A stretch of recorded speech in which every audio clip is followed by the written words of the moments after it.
Кто сказал, что чудо ждать нелепо? В сердце будет жить мечта пока. По лазурной акварели неба. Администрация города Сухум к новогодним каникулам подготовила массу праздничных мероприятий для жителей и гостей столицы. С 25 декабря по 7 января с 17 часов дня ежедневно у главной елки на площади Свободы будут проходить новогодние гуляния. В программе аниматоры, интерактивные представления для детей на абхазском и русском языках, дискотека для детей с персонажами детских сказок, карнавал ростовых кукол.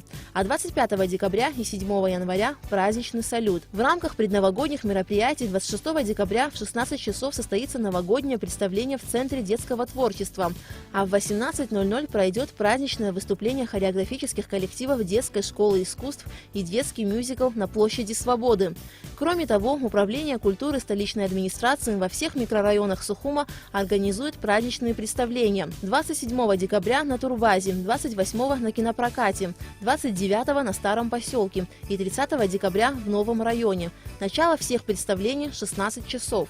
27 декабря горожан также порадует Комитет по делам молодежи и спорту города Сухум. В 17:00 у главной елки будет представлена сказочная театрализованная постановка «Новогодний бал снеговика и куклы Лол». После окончания постановки начнется анимационная программа с интерактивными играми, бумажное шоу, а также дискотека со светодиодным шоу. С 5 часов до 8 вечера детей будут развлекать ростовые куклы, стеклянные статуи, ходулисты и аквагрим. По окончании праздника будет раздача воздушных шаров. В новогоднюю ночь администрация столицы подготовила праздничную программу для жителей и гостей Сухума. Звезды абхазской эстрады и различные хореографические коллективы создадут незабываемую атмосферу праздника всем, кто решит провести первые часы Нового года на площади Свободы.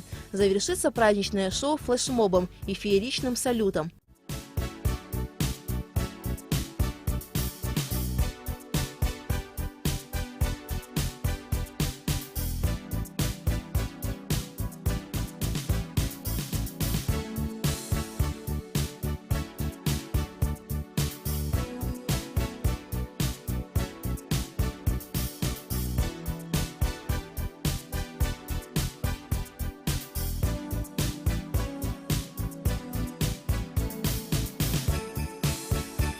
Алика Трапши, Степан Мартиросян, Руслан Орлов, Абхазское телевидение.